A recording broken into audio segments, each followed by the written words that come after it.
کے ساتھ آج ہمارے ساتھ تشریف فرما ہے حضرت علامہ محمد مقصود احمد قادری چشتی صاحب، جو خطیب ہیں جامع مسجد حضور داتا گنج بخش رحمۃ اللہ علیہ۔ ہم ان سے گفتگو کر رہے ہیں۔ حضرت آپ کے ایک بہت دیرینہ دوست کو اور ایک معروف عالم دین کو ہم نے ٹیلی فون لائن پر لیا ہے۔ ناظرین، ہمارے ساتھ تشریف فرما ہے ایک بہت ہی معروف شخصیت جو سابق چیئرمین ہیں پاکستان بیت المال کے اور تنظیم المدارس کے ناظم امتحانات بھی ہیں، حضرت علامہ غلام محمد سیالوی صاحب۔ السلام علیکم۔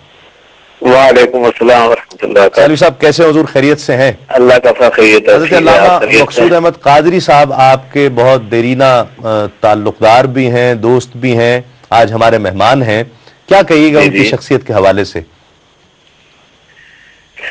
علامہ مقصود عالم صاحب سے میں اس وقت سے متعارف ہوں اور میرے اس وقت سے ان سے تعلقات ہیں جب یہ بدیال شریف میں پڑھتے تھے۔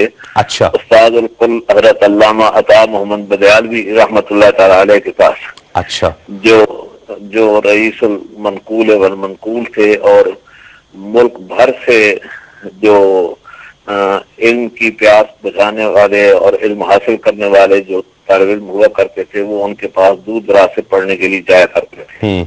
تو علامہ مقصود احمد صاحب بھی دور دراز سے وہاں ایک دیہات میں ان کے پاس پڑھنے گئے تھے۔ ٹھیک ہے۔ تو اسی سے اندازہ ہوتا ہے کہ ان کو علم کی کتنی پیاس تھی اور پھر انہوں نے کتنی محنت و مشقت سے ایک دیہات میں ان سے پڑھا۔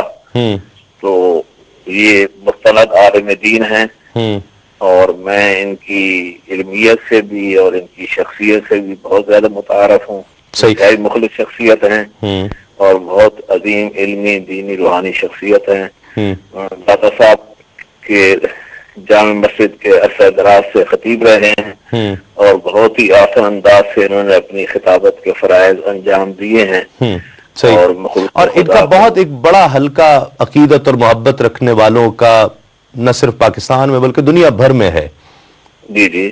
اچھا، ان کی سیالوی صاحب ان کی شخصیت کی بردباری کے حوالے سے اور جو طبیعت کی ایک مزاج میں جو حلیمی ہے، ایک جو نرمی ہے مزاج میں، اس کے حوالے سے کیا کہیں گے؟ بالکل بہت ہی بردبار ہیں، حلیم الطبع ہیں، انتہائی محبت والی شخصیت ہیں۔ میں نے تو جب بھی یعنی ان کے پاس میں کبھی ملنے کے لیے آیا ہوں تو انتہائی محبت سے شفقت سے پیش آئے ہیں اور ان کا جو اخلاق ہے اس سے میں بہت متاثر ہوں۔ میں بھی اسی وجہ سے ان کی بہت ریسپیکٹ بھی کرتا ہوں۔ بہت شکریہ، بہت شکریہ سیالوی صاحب، بہت شکریہ۔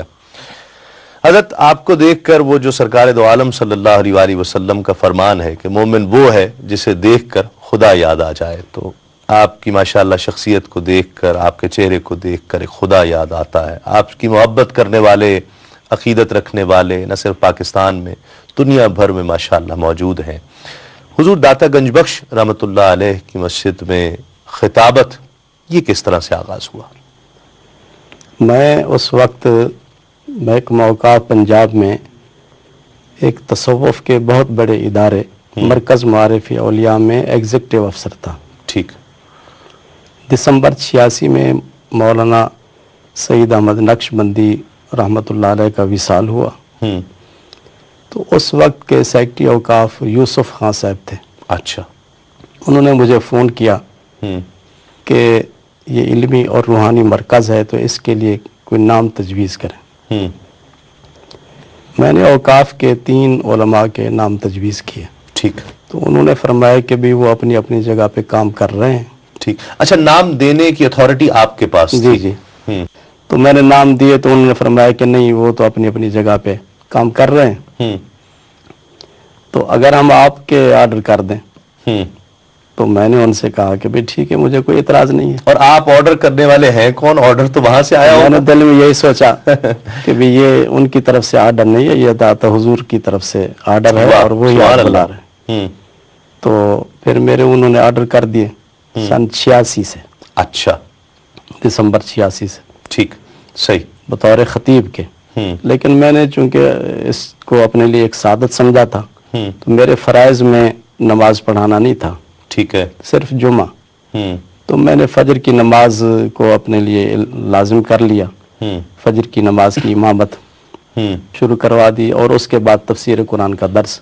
ٹھیک. میرا یہ معمول تھا کہ رات کو میں مطالعہ کرتا تھا مختلف تفاسیر کا، تو حاصل مطالعے کو میں نقل کر لیتا تھا، اور صبح کو جا کے نماز پڑھائی، نماز کے بعد پھر تفسیر قرآن کا درس دیا.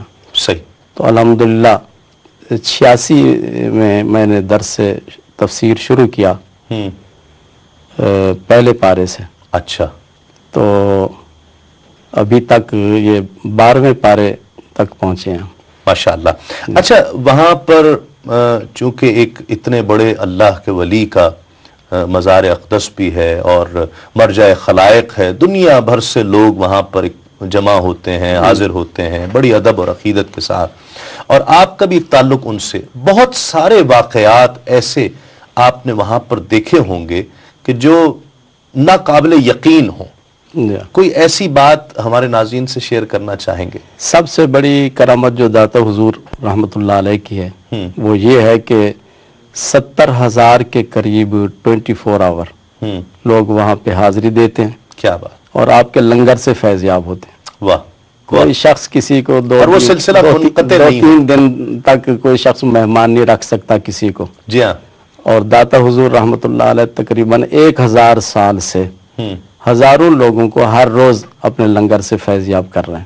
واہ سبحان اللہ. اور میرے پاس ایسے بہت سارے لوگ آئے ہیں جو اپاہج تھے، لنگڑے تھے، لنجے تھے، انہوں نے داتا حضور کی بارگاہ میں اپنے آپ کو پیش کیا، کئی دن تک وہاں پہ حاضر رہے، اور پھر اللہ تعالیٰ نے ان کی اس معذوری کو ختم کر دیا.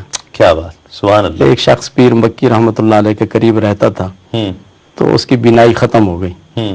تو کسی نے اس سے کہا کہ بھی آپ 40 جمعرات داتا حضور کے مزار پہ حاضری دیں اور انشاءاللہ آپ کی بینائی واپس آ جائے گی. جب 39 جمعرات گزر گئیں تو اس نے بے تابی کے عالم میں ان سے کہا کہ بھی ابھی تک تو کچھ نہیں ہوا. تو انہوں نے فرمایا، مولانا خطیب تھے پیر مکی رحمت اللہ علیہ کے، ان کا نام محمد علی پردیسی تھا، فوت ہو گئے. تو انہوں نے فرمایا بھی ابھی تو 1 جمعرات رہتی ہے، تم اس کو پورا کر لو. جب 40ویں جمعرات سے وہ فارغ ہوئے، فارغ ہونے کے بعد واپس جا رہے تھے تو ان کا پاؤں فرش پہ پھسلا اور وہ سر کے بل گرے، تو گرتے ہی ان کی بینائی واپس آ گئی. کیا بات. سبحان اللہ. یہ وہ ساری چیزیں ہیں جو آپ نے خود اپنی آنکھوں سے دیکھی. بالکل صحیح. اور تو ہر روز یعنی ہر قدم پر، ہر لمحہ داتا حضور کی کرامات کا صدور ہو رہا ہے، ظہور ہو رہا ہے. لوگ کہتے ہیں جی یہ مر کر مٹی میں مل گئے ہیں، لیکن اللہ کے یہ ولی ہوتے ہیں، ایک گھر سے منتقل ہوتے ہیں دوسرے گھر کی طرف. صحیح.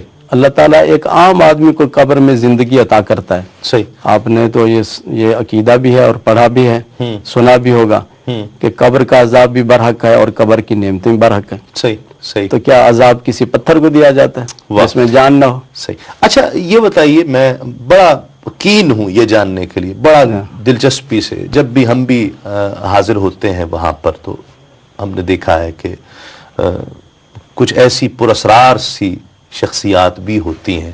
کیا سمجھتے ہیں وہ کون ہوتے ہیں لوگ؟ حدیث پاک میں ہے نا کہ حضور صلی اللہ علیہ وسلم نے ارشاد فرمایا 300 سے زیادہ اولیاء کرام ہیں جن کی مختلف علاقوں میں ڈیوٹی لگائی جاتی. اچھا. تو ہر علاقے میں کہ جو روحانی کنٹرول ہے وہ ان لوگوں کے پاس ہوتا ہے. مختلف علاقوں میں، مختلف شہروں میں، قصبوں میں اللہ تعالیٰ کے اولیاء کرام اللہ تعالیٰ کی طرف سے اپنے فرائض سر انجام دے رہے ہیں. اور لاہور میں تقریباً جو روحانی شخصیات ہیں وہ سب کی سب سے پہلے داتا حضور کی بارگاہ میں حاضری دیتے ہیں. واہ. اور اس کے بعد پھر اپنی اپنی ڈیوٹی پہ چلے یہ ایک اسپرچل سسٹم جس کو آپ کہہ سکتے ہیں، جو ہم نے کتابوں میں پڑھا ہے کہ وہ ایک سسٹم کا نام ہے. تو یہ عام طور پہ یہ چیز ہوتی ہے کہ یہ سب لوگ جو ہے تہجد کے وقت داتا حضور کی بارگاہ میں حاضر ہوتے ہیں، یہ سب لوگ. اچھا. اور ایسے چہرے ہوتے ہیں جو دن بھر نظر نہیں آتے. پھر تہجد کی نماز وہاں پڑھتے ہیں اور اس کے بعد فجر کی نماز پڑھ کے پھر یہ لوگ اپنی ڈیوٹی پہ چلے جاتے ہیں اور بڑے پراسرار انداز سے غائب ہو جاتے ہیں. بالکل جیسے نظر نہیں آتا. تو ایسی بہت ساری شخصیات آپ نے تو دیکھی ہوں گی. کیا لگتا ہے؟ ایک آدمی کا میں نام نہیں لینا چاہتا، وہ بہت بڑا آدمی ہے، داتا حضور کی بارگاہ میں بیٹھا رہتا تھا صبح سے لے کر شام تک. تو اس کو پھر کافی عرصے کے بعد، 40 دن کے بعد یا 2 یا 3 مہینے کے بعد کسی بزرگ نے اس کو اشرفی دی، ایک اشرفی سونے کی، 1 تولہ سونا ہوتا ہے اس کا. تو فرمایا جاؤ یہ جا کر کاروبار کرو. واہ کیا تو بات، آج کل وہ پوری دنیا میں سونے کا بہت بڑا بزنس مین ہے. اللہ اکبر. وہاں جو دروازہ کھلنے کی جو دعا ہوتی ہے تہجد کے وقت، بہت ہزاروں کی تعداد میں لوگ شریک ہوتے ہیں، اور پھر وہاں آپ دعا فرماتے ہیں، اور پھر وہ جو ایک شعر پڑھا جاتا ہے جو گنج بخش فیض عالم، میں آپ سے وہ سنوں گا ناظرین، لیکن ایک مختصر سے وقفے کے بعد اس یقین کے ساتھ آپ کہیں نہیں جائیں گے.